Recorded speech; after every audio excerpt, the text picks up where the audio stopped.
INDTV न्यूजचे नवनवीन update जाणून घेण्यासाठी INDTV न्यूजला सबस्क्राइब करून बेल आयकॉन ऑलवर सेट करा।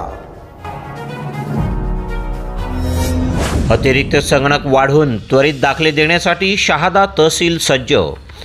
शाळेच्या वेळेआधी आणि नंतर किमान 2 तास शिक्षक दाखले देण्यासाठी असतील उपलब्ध।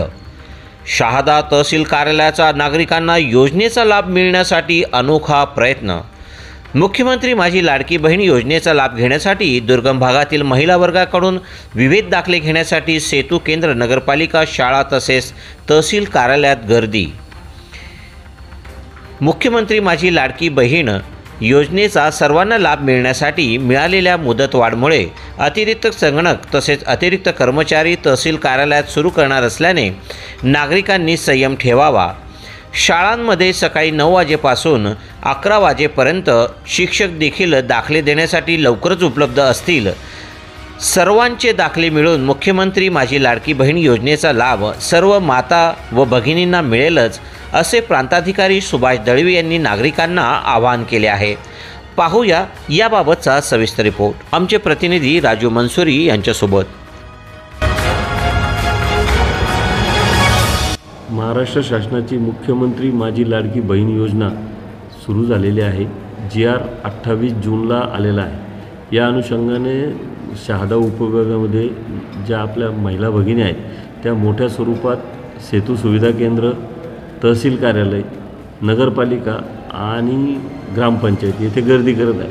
त्याचं मुख्य कारण म्हणजे त्यांना जन्माचा वयाचा पुरावा जो आहे तो लागतो आहे आणि उत्पन्नाच्या दाखल्यासंबंधी त्यांची धावपळ चालू आहे।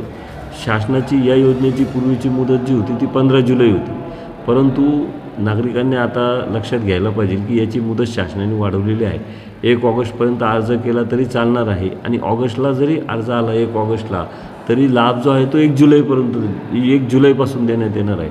दुसरी महत्त्वाची बाब अशी की डोमिसाईलची आता गरज नाही। आता रेशन कार्ड 15 वर्षापूर्वीचं किंवा इलेक्शनचं जे फोटो आयडेंटिटी कार्ड होतं ते वापरलं तरी त्यांना तो लाभ भेटणार आहे आणि वयाचा पुरावा म्हणून निवडणुकीचं ओळखपत्र देखील ग्राह्य धरणार आहे। आणि याच्यामुळे नागरिकांनी जास्त पॅनिक न होता शांततेत सहकार्य करायचं आहे।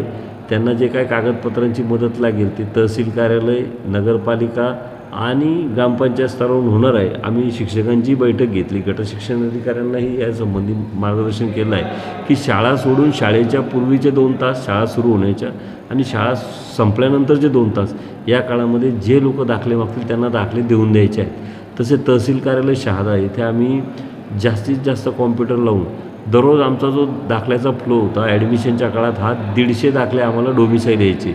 आता या लाडकी बहीण योजना सुरू झाल्यापासून 750 ते 800 दाखले यायला लागलेले आहेत, परंतु आम्ही कॉम्प्युटरची संख्या वाढवून डे टू डे डिस्पोजल कसं होईल ते बघतो आहे। तरीही नागरिकांना आव्हान आहे की डोमिसाईलची गरज नाही असं शासनाने डिक्लेअर केलं, त्याची नोंद घ्यायची आहे। आमच्याकडे आले तर आम्ही दाखले देणार। या कामी माननीय जिल्हाधिकारी जे आहेत आपले अप्पर जिल्हाधिकारी गोगटे सर त्यांनी देखील सूचना दिलेल्या आहेत की सेतू सुविधा केंद्रातून नागरिकांची पिळवणूक होणार नाही ते पाहायचं आहे। आम्ही दोन्ही तहसील जे आहेत म्हणजे शहादा आणि अक्राणी येथे सेतू सुविधा केंद्रांची तपासणी करून केवळ अधिकृत जो रेट आहे त्या रेटवर सर्टिफिकेट कसे मिळतील हे पाहत आहोत। पुन्हा एकदा नागरिकांना आव्हान आहे की गर्दी करू नका, शांततेत आपल्याला दाखले मिळतील आणि आपल्याला योजनेचे पात्रता संबंधित निकष असतील तर आपल्याला योजना देखील लागू होणार आहे। धन्यवाद।